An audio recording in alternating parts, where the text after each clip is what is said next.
시골에 있는 어느 교회에서 목사님 사택을 새로 짓게 되었습니다. 마을의 이장님은 면사무소에 비치된 시범 설계도를 보여주며 사용을 권면했습니다. 이장님뿐만 아니라 다양한 사람들의 의견이 있었습니다. 어떤 분은 직접 설계사무소에 의뢰하기를 주장하였고, 어떤 분은 모 장로님께 맡기자고 주장하였고, 집을 지어본 경험이 있는 어르신들은 겨우 30평 남짓한 집 한 채 짓는데 구태여 돈을 들여 설계도가 필요할까 하시며 그냥 짓자라고 말씀하셨습니다. 서로의 의견이 하나로 모아지지 않고 옥신각신하며 교회는 시끄러워지기 시작했고, 그렇게 시간이 흘렀습니다. 이제 더 이상 사택 짓는 것을 연기할 수 없는 시간이 되었을 때 강력하게 목소리를 내는 사람들의 주장에 의해 설계도 없이 공사를 시작하게 되었습니다. 설계도 없이 집을 짓자고 주장하였던 사람들의 생각과는 달리 그리 간단하지만은 않았습니다. 공사가 진행되어 감에 따라 전혀 예기치 못했던 곤란한 일들이 하나 둘씩 생기기 시작했습니다. 문을 안으로 여닫게 하느냐, 밖으로 여닫게 하느냐, 거실을 원목 바닥으로 하느냐, 장판으로 하느냐, 천장에 에어컨을 다느냐 마느냐, 벽걸이로 하느냐 스탠드로 하느냐 하는 문제에서부터 심지어는 전등 스위치 부착하는 위치까지 논란의 대상이 되었습니다. 목사님은 머리가 아프기 시작했습니다. 무엇보다 목사님이 결정하기 가장 어려웠던 점은 많은 사람들의 각기 다른 주장을 어떻게 지혜롭게 수렴하는가 하는 것이었습니다. 많은 성도들이 제각각 자기 식대로 편리성과 기능성을 타당성 있게 주장했기 때문입니다. 목사님께서 성도님들의 마음이 상하지 않게 살피며 한다고 하였지만 많은 사람들을 다 만족하게 할 수는 없었습니다. 드디어 이런 과정들이 지나고 완공하는 날이 왔습니다. 내부 공간 활용부터 가구 배치까지 처음 생각과는 다르게 엉망이 되어버렸습니다. 사람들이 주장하였던 편리성과 기능성도 제대로 살리지 못했습니다. 사랑하는 성도 여러분, 사공이 많으면 배는 산으로 가게 되어 있습니다. 설계를 잘하여 설계도대로만 하면 간단하고 쉬웠을 것인데 자신들의 경험이나 힘을 과시한 결과입니다. 혹시 우리들의 삶에서도 이런 일 없으십니까? 어느 공동체에서 이러고 있지는 않으십니까? 그 분야의 전문가라는 이유로, 목소리가 크다는 이유로, 힘이 있다는 이유로 자기 식대로의 편리성과 기능성을 주장하며 자기 힘을 과시하는 것 말입니다. 저와 여러분들은 큰 소리로 무엇인가를 주장하는 사람이 되지 않기를 바랍니다. 사람들의 의견을 모으고 듣는 사람이 되어 설계도대로 그려지는 인생들을 다 살아가게 되시길 바랍니다. 우리들은 짧은 예화를 통하여 설계도 없이 집을 지었을 때 일어난 결과를 보았습니다. 집을 지을 때 설계도는 중요하고 필요합니다. 우리가 사는 집을 짓는데도 이처럼 설계도의 중요성이 크다면 하나님의 집인 성막을 지을 때는 어떻겠습니까? 오늘 말씀을 통하여 세 가지를 살펴볼 것인데, 첫 번째는 하나님께서 그들에게 주신 설계도가 무엇인지를 살펴볼 것이고, 두 번째는 받은 설계도대로 행하는 삶을 살아갈 때에 우리들에게 요구되어지는 태도를 살펴볼 것이며, 세 번째는 신약 이후로 우리들이 누구인지를 살펴보며 목적에 따라 맞는 삶을 살아가는 것이 무엇인지를 살펴보겠습니다.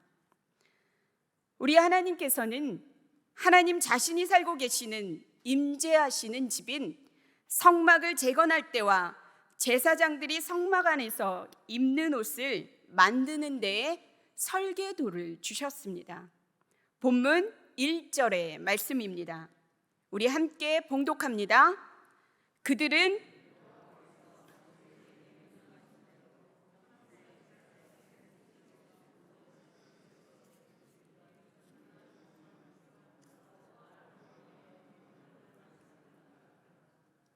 아멘. 1절은 그들은 이라는 말로 시작하고 있습니다. 그들이 누구입니까?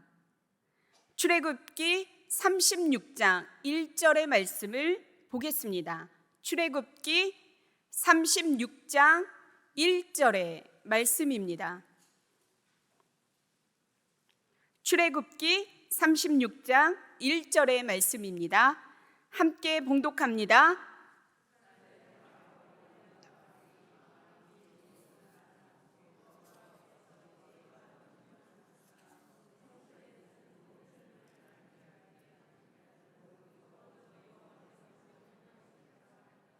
아멘. 그들은 성막을 건축하는 데 있어서 총책임자였던 부살렐과 오홀리압과 성막에 함께 참여한 모든 사람들을 말합니다. 그들 안에 포함된 이 많은 사람들이 성막과 성의를 지음에 있어서 받게 된 설계도는 무엇입니까? 여호와께서 모세에게 명령하신 대로입니다. 성경에서 무엇인가를 반복할 때에는 강조를 나타냅니다. 여호와께서 명령하신 대로라는 말을 39장에서는 10번이나 반복하고 있고, 오늘 본문에서는 1절과 5절과 7절에서 3번이나 반복하며 강조를 하고 있습니다. 5절과 7절의 말씀을 보겠습니다. 함께 봉독합니다. 에봇 위에 에봇을 매는 띠를 에봇과 같은 모양으로 금실과 청색, 자색, 홍색 실과 가늘게 꼰 배실로 에봇에 붙여 짰으니 여호와께서 모세에게 명령하신 대로 하였더라. 아멘. 7절입니다.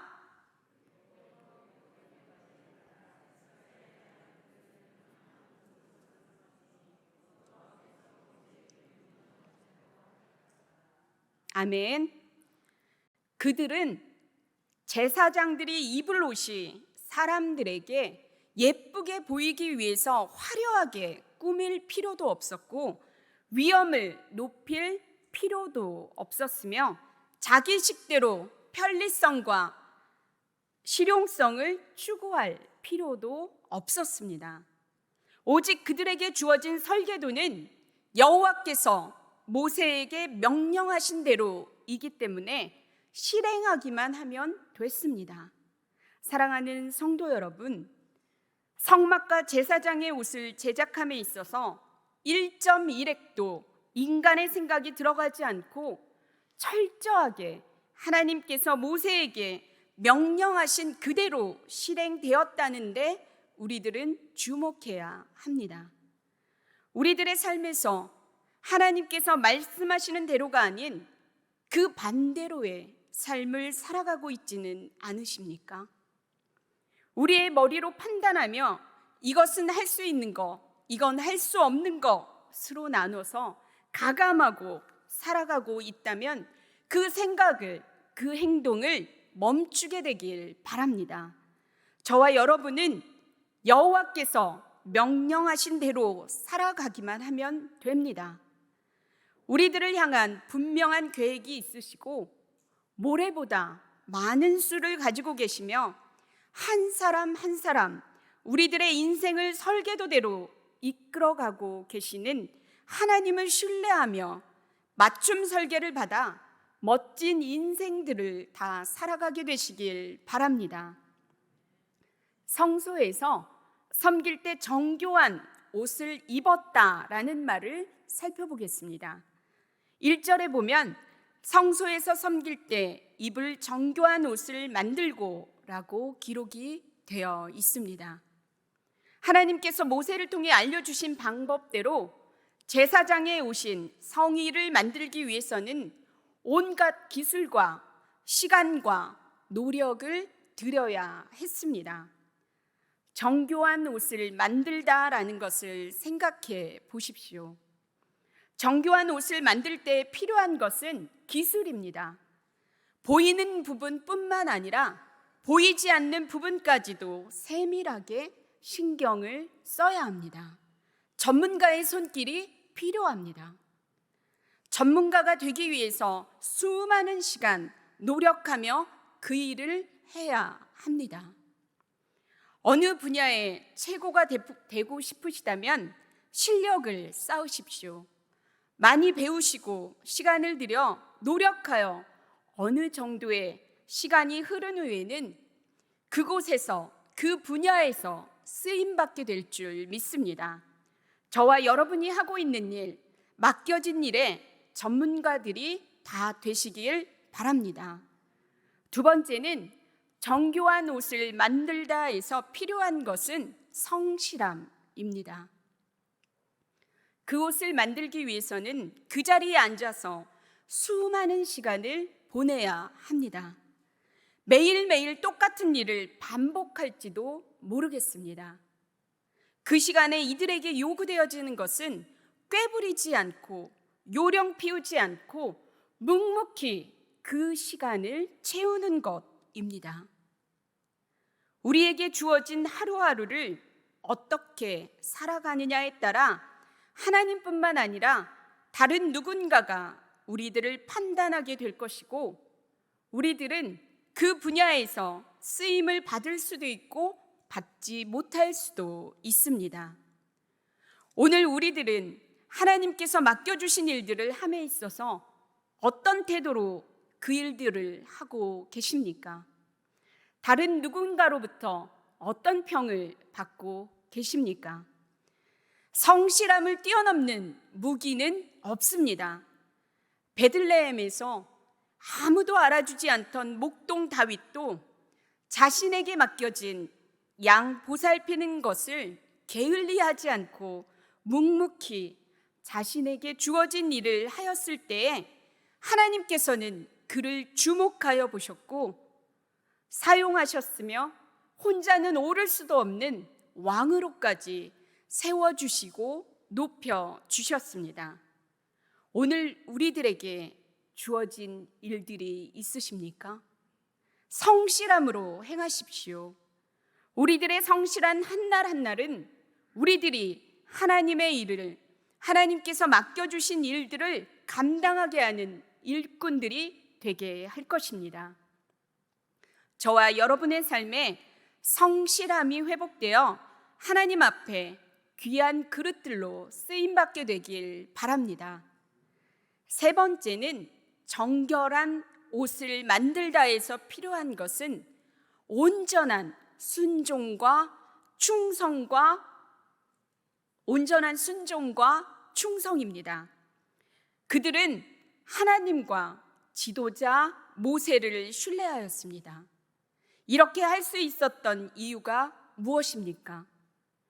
광야 40년 동안 한 번도 불뱀에 물리지 않고 만나와 메추라기로 먹이셔서 굶기지 아니하시고 이적을 베풀어 주셔서 살아계심을 나타내셨으며 신실하게 인도하심으로 가나안 땅에 들어가게 하신 하나님의 전능을 보았기 때문입니다.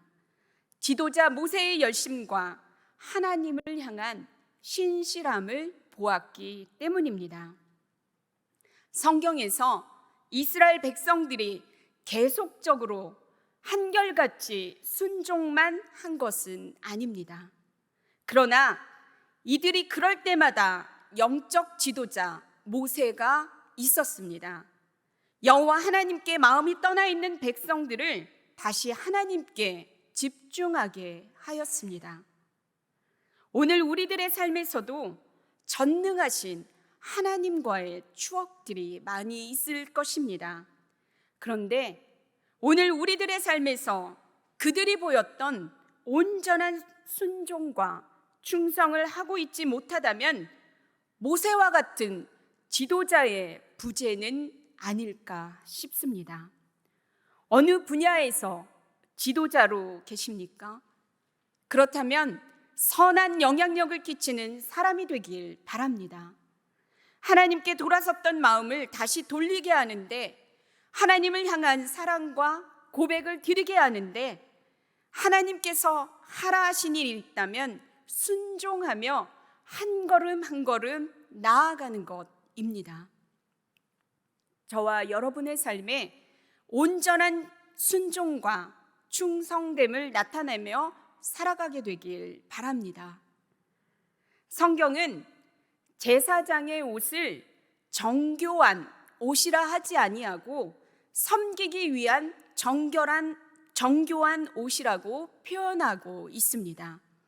이 옷은 위세와 권위만을 향한 화려한 옷이 아니라 오직 하나님을 섬기기 위해 제작된 옷입니다.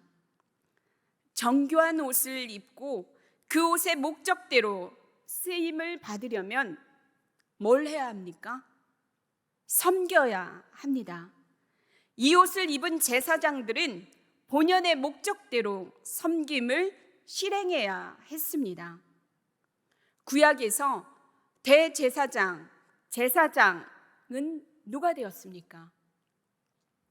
구약에서 제사장들은 혈통에 의해서 따로 구별된 사람들만이 할 수 있었습니다. 레위 지파의 자손들이 제사장이 되었고, 그 중에서도 장자인 아론의 자손들은 대제사장이 되었습니다. 이들이 하는 일은 성소나 제단을 관리하고 예물과 제사를 드리며 율법을 가르치고 공중 예배를 인도하며 하나님의 뜻을 묻고 백성을 판단하는 재판관의 일들을 하였습니다. 이들은 성막 안팎에서 섬기는 일들을 감당하였습니다. 그런데 신약에서는 이 개념이 완전히 달라졌습니다. 히브리서 4장 14절의 말씀입니다. 우리 히브리서 4장 14절의 말씀입니다. 제가 읽겠습니다. 그러므로 우리에게 대제사장이 계시니 승천하신 이 곧 하나님의 아들 예수시라. 우리가 믿는 도리를 굳게 잡을지어다. 아멘. 이 말씀에 의하면 대제사장은 누구라고 하고 있습니까? 하나님의 아들이신 우리 주 예수 그리스도이십니다. 이제는 더 이상 누구의 자손이라는 혈통에 의해서 대제사장이 되지 않습니다. 우리 베드로전서 2장 5절과 9절을 찾아보겠습니다. 베드로전서 2장 5절과 9절의 말씀입니다.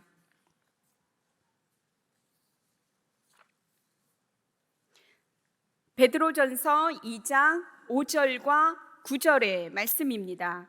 함께 읽겠습니다. 너희도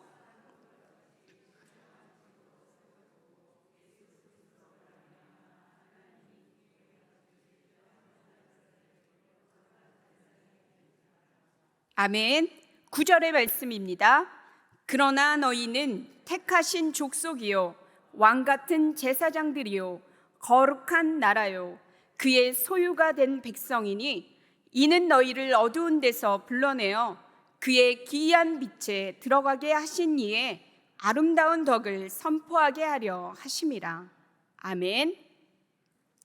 베드로전서 2장 5절에서는 우리가 예수 그리스도의 죽으심에 힘입어 영적 제사장이 되었다고 기록하고 있고 9절에서는 우리들은 택하신 족속이고 왕 같은 제사장들이라고 말하고 있습니다.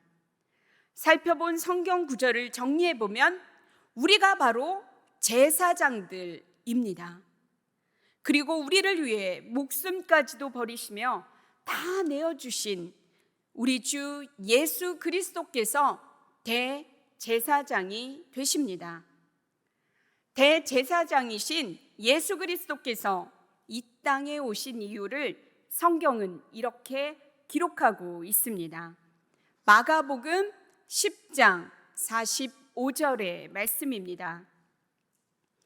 마가복음 10장 45절의 말씀입니다.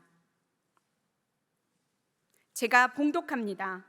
인자가 온 것은 섬김을 받으려 함이 아니라 도리어 섬기려 하고 자기 목숨을 많은 사람의 대속물로 주려 함이니라. 아멘. 대제사장이신 우리 주 예수 그리스도께서 이 땅에 오신 목적은 명확합니다. 한마디로 많은 사람들을 위하여 죽으러 오셨고 섬기러 오셨습니다.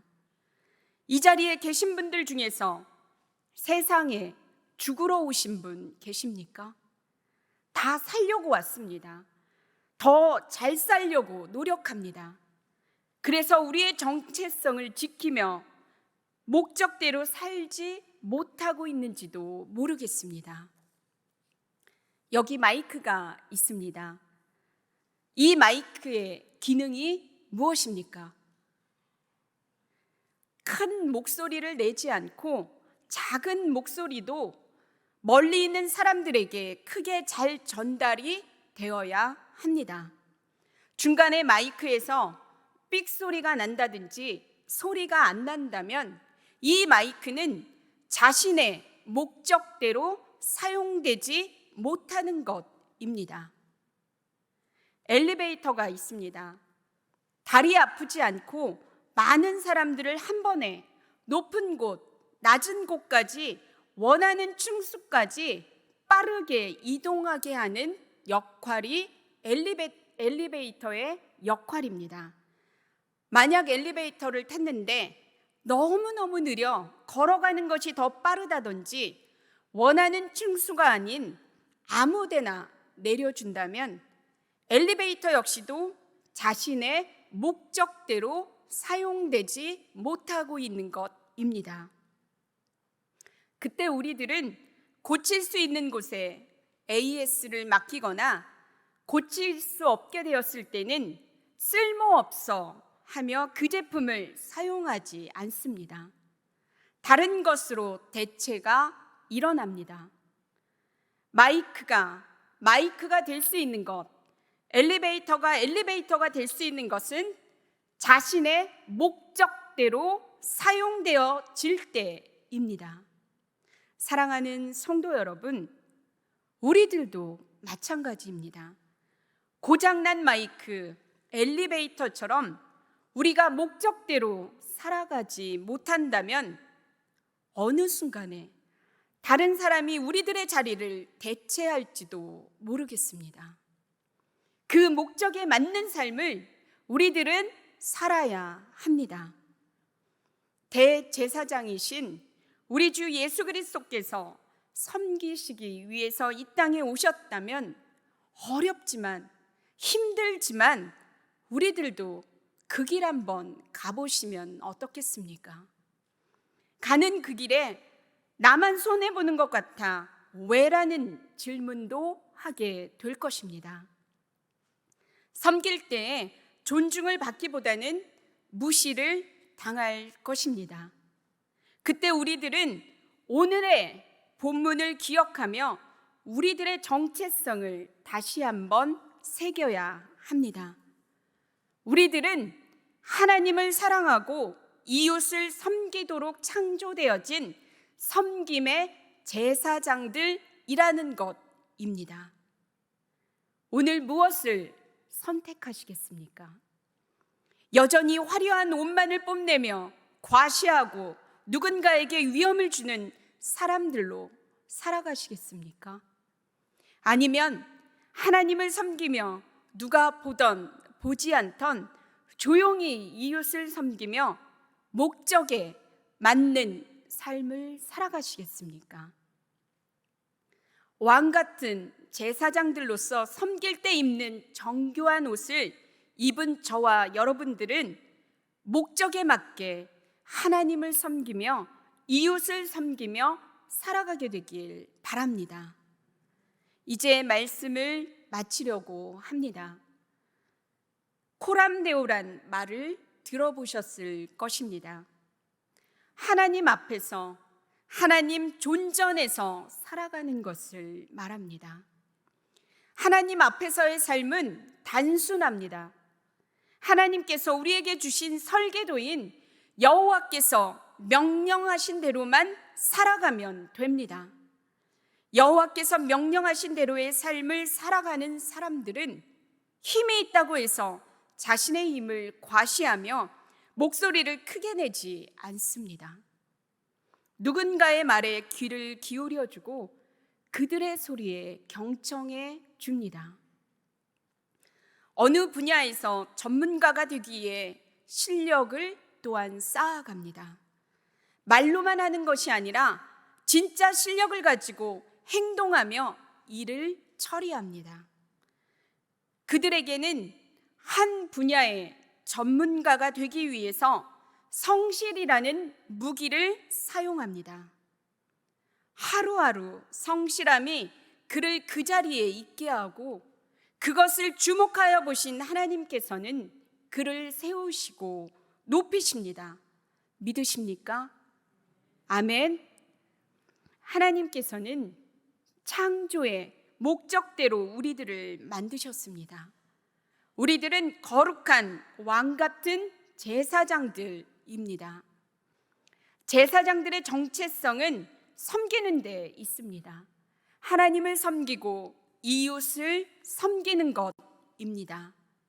사랑하는 성도 여러분, 성막을 지을 때, 제사장들이 입는 성의를 지을 때 만들었던 사람들과 지도자 모세는 누가 보던 보지 않던 남이 알아주던 그렇지 않던 상관하지 아니하고 오직 여호와께서 명령하신 것에 순종했고 그분의 임재 앞에서 성실했고 온전한 충성이 무엇인지를 보여준 사람들입니다. 우리도 이런 삶 살아보고 싶지 않으십니까? 여호와 하나님께서 우리들의 인생에 주신 설계도인 여호와께서 명령하신 대로 섬기는 삶을 살아가는 것입니다. 오늘 저와 여러분의 삶에 여호와께서 주신 설계도인 여호와께서 명령하신 대로 사는 멋진 인생들 다 살아가게 되시길 바랍니다. 기도하겠습니다.